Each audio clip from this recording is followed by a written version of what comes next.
Welcome to sky news. Chennupati Srinu ఈ పేరు విజయవాడ నగర పరిసర ప్రాంతాలతో పాటు రాష్ట్ర వ్యాప్తంగా ప్రముఖంగా వినిపించే పేరు. ఈ పేరుకి ప్రత్యేకంగా పరిచయం కూడా అవసరం లేదు.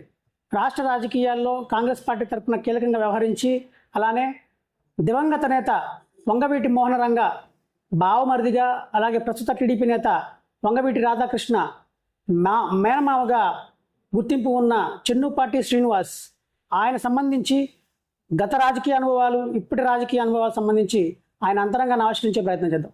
సార్ నమస్తే అండి. నమస్కారం సార్, మీరు గతంలో కాంగ్రెస్ పార్టీలో కీలకంగా వ్యవహరించారు, అలానే టీడీపీని విభేదిస్తూ వచ్చారు. ఇప్పుడు మళ్ళీ టీడీపీలో జాయిన్ అయ్యారు. అంటే కీలకంగా పనిచేస్తున్నారు ఇప్పుడు కూడా. అంటే ఏంటి మీ రాజకీయ భవిష్యత్తు సంబంధించి ఏంటి మీ కార్యాచరణ ఏంటి సార్? ఎప్పుడు మా రాజకీయ భవిష్యత్తు గురించి ఆలోచించాల. ఆ వంగవీటి కుటుంబం ఏ పార్టీలో ఉంటే వాళ్ళ అడుగు వేస్తే వాళ్ళని అనుసరించడమే మేము చేసేది. అంటే సో వాళ్ళు కాంగ్రెస్లో ఉన్నప్పుడు కాంగ్రెస్, టీడీపీలో ఉన్నప్పుడు టీడీపీ. అంటే గతంలో మీ సిస్టర్ ఎవరైతే ఉన్నారో ఆవిడ టీడీపీలోకి వెళ్ళేటప్పుడు వద్దని చెప్పి వారించానని, అలానే విభేదించానని చెప్పి మీరు కొన్ని ఇంటర్వ్యూలో చెప్పిన సందర్భం ఉంది. అంటే ఇప్పుడు మళ్ళీ టీడీపీలోకి వచ్చారు, మీరే వచ్చారు. అంటే గతంలో విభేదించి ఇప్పుడు ఎలా స్వాగతించారు? చెప్పవలసిన బాధ్యత ఉంది కాబట్టి చెప్పాను. వాళ్ళు నిర్ణయం తీసుకున్న తర్వాత ఆ నిర్ణయాన్ని అమలుపరచడం మా బాధ్యత. మీ సెంట్రల్ సంబంధించి కీలకంగా వ్యవహరిస్తారు. అలాగే రాధారంగారత్న మిత్రమండలి కానీ, రాష్ట్ర వ్యాప్తంగా మీ సేవా కార్యక్రమాలు కానీ కొనసాగుతూనే ఉన్నాయి. ప్రజెంట్ ఇప్పుడు రాజకీయంగా కీలకంగా మారబోతున్నారంటే ఏమంటారు? రాజకీయాల్లో తెలుగుదేశంలో చేరాడు కాబట్టి రాధాకృష్ణతో పాటు మేము కూడా తెలుగుదేశంలో చేరాము. ఆయనకి మద్దతుగా రాష్ట్ర వ్యాప్తంగా ఉన్న ఆర్గనైజేషన్ పనిచేసింది. అంటే మీరు కొన్నాళ్ళ పాటు రాజకీయంగా స్తబ్దతగా ఉన్నారు, సైలెంట్గా ఉన్నారు. ఇప్పుడు మళ్ళీ క్రియాశీలకంగా అయ్యే అవకాశం ఉందా విజయవాడ రాజకీయాల్లో? ఎప్పుడు క్రియాశీలకంగానే ఉన్నాము. కాకపోతే ఏంటంటే మా సొంత ఆర్గనైజేషన్ ద్వారా ప్రజల్లోకి వెళ్ళేవాళ్ళం. రాధా మిత్రమండలి ఆర్గనైజేషన్ ద్వారా ప్రజల్లోకి వెళ్ళేవాళ్ళం. ఇప్పుడు అది దాంతోపాటు తెలుగుదేశం పార్టీ అనేది ఒక అదనపు బలంగా కీలకంగాను క్రియాశీలకంగానే ఉంటాం రాజకీయాల్లో. రాధారంగ మిత్రమండలి సంబంధించి ఏవైతే సేవా కార్యక్రమాలు ఉన్నాయో అవన్నీ కూడా రాష్ట్ర వ్యాప్తంగా కొనసాగుతున్నాయండి ఇప్పుడు ప్రజెంట్? ఉభయ రాష్ట్రాల్లో కొనసాగుతాయి. ఆయన జయంతికి, వర్ధంతికి, అలాగే వేసవకాలం వస్తే చలివేంద్రాలు పెట్టే దగ్గర, అలాగే రంగ గారి జయంతికి కానీ వర్ధంతికి కానీ రక్తదానం చేయటం, అన్నదానాలు చేయటం, ఈ కార్యక్రమాలన్నీ ఎప్పుడు జరుగుతూనే ఉంటాయి ఉభయ రాష్ట్రాల్లో. ఇప్పుడు విజయవాడ నగరంలో కానీ, ఉమ్మడి కృష్ణా జిల్లాలో కానీ ఎక్కడి నుంచి పోటీ చేసినా సరే వంగవీటి రాధా అని ఆయన గెలవటం అనివార్యం. ఇలాంటి పరిస్థితుల్లో ఎందుకు ఆయనకి సీట్ కేటాయించలేదు పార్టీ? అంటే బ్రాడ్వేలో ఆలోచించాడు. బ్రాడర్ వేలో ఆలోచించి పోటీ చేస్తే ఒక నియోజకవర్గానికే పరిమితం అవుతాం, పోటీ చేయకపోతే రాష్ట్ర వ్యాప్తంగా పర్యటించి కూటమి అభ్యర్థుల్ని గెలిపించుకోవడానికి అవకాశాలు ఎక్కువ ఉంటాయి కాబట్టి ఆ దిశగా ఆలోచించి తన సీటు త్యాగం చేసి రాష్ట్ర వ్యాప్తంగా టూర్ చేశాడు. అంటే రాజకీయంగా రంగా ఫ్యామిలీ ఏవైతే రాధాకృష్ణ ఉన్నారో ఆయన్ని ప్రాధాన్యత తగ్గించే ప్రయత్నంలో భాగంగానే సీటు కేటాయించలేదని అంటే ఏమంటారు? ప్రజల్లో కూడా అనుమానాలు ఉన్నాయి.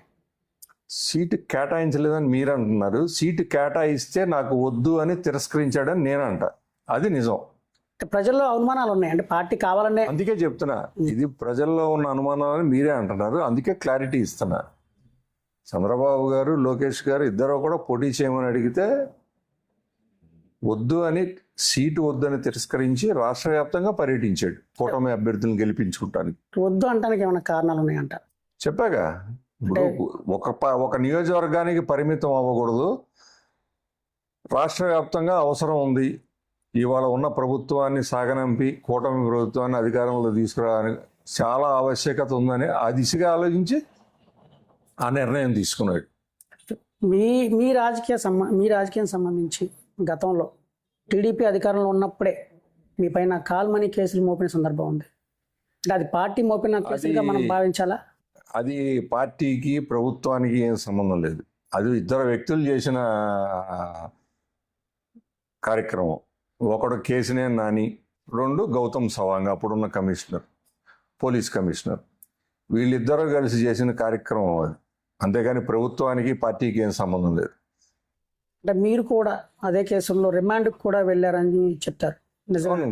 చెప్తున్నా కదా, నేనే చెప్తున్నా కదా. వాళ్ళు కుట్ర చేసి కేసునే నాన్న ఆఫీసులో జరిగింది కుట్ర. కొంతమంది ఒక 4-5 వ్యక్తులు కలిసి కుట్ర చేసి ఒక ఆడ కూతుర్ని వాడుకుని మా మీద ఆ కేసు పెట్టియటం, తర్వాత మేము రిమాండ్కి వెళ్ళటం, రిమాండ్ నుంచి బయటకు వచ్చిన తర్వాత వాళ్ళు పెట్టిన కేసుల మీద మేము కోర్టులో ఫైట్ చేసి కోర్టులో మా మీద ఆరోపించబడిన అన్నీ కూడా నిరాధారం అని చెప్పని కోర్టు కొట్టివేయటం, క్లీన్గా మేము బయటికి రావడం కూడా జరిగింది. ఇప్పుడు ప్రజెంట్ సెంట్రల్ నియోజకవర్గం నుంచి బోండా ఉమామహేశ్వర గారు పోటీలో ఉన్నారు.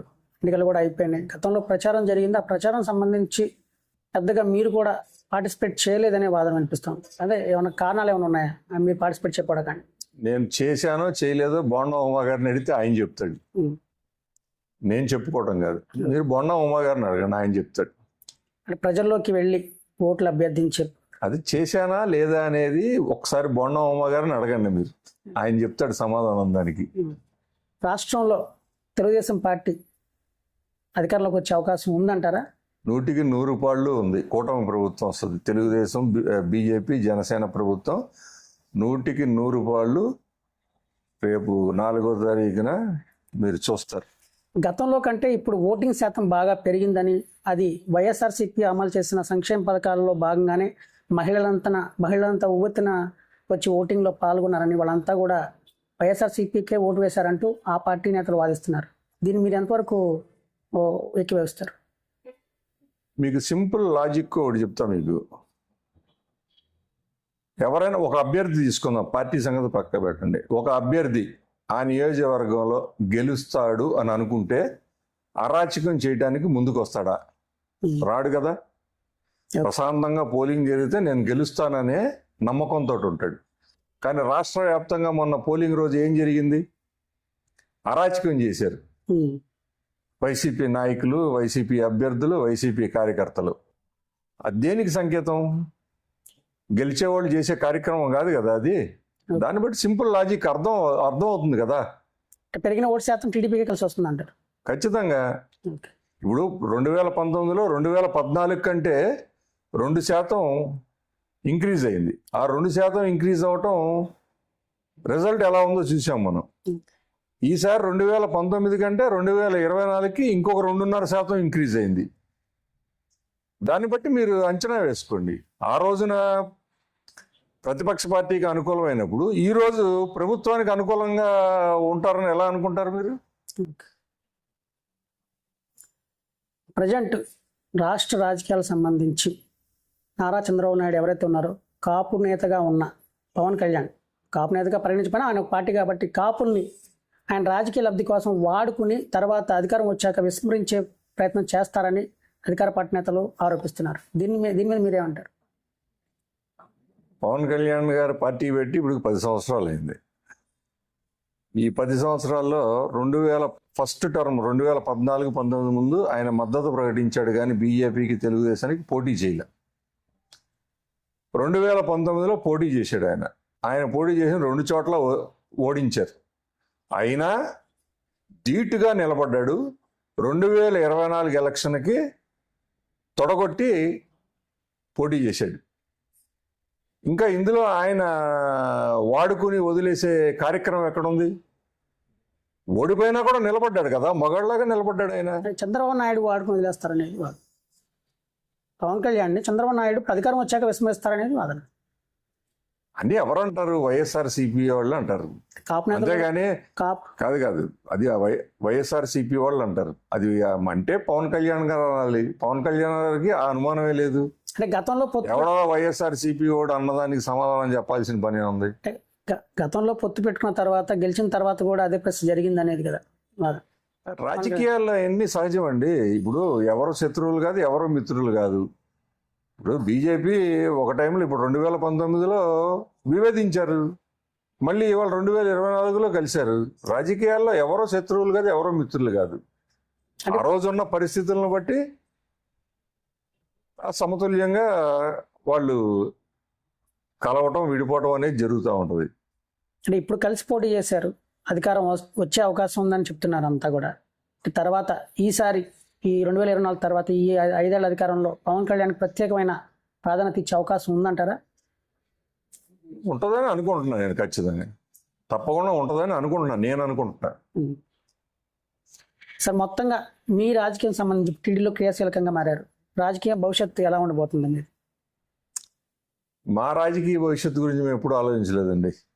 ఆ వంగవీటి కుటుంబం బాగుండాలి, ఆ కుటుంబం బాగుంటే మేమందరం బాగుంటామని అనుకున్నాం. కానీ మేము ఎప్పుడు మా రాజకీయ భవిష్యత్తు మీ ఇండివిజువల్గా ఎదగాలని ఎప్పుడు కోరుకోలే, అది జరగదు కూడా.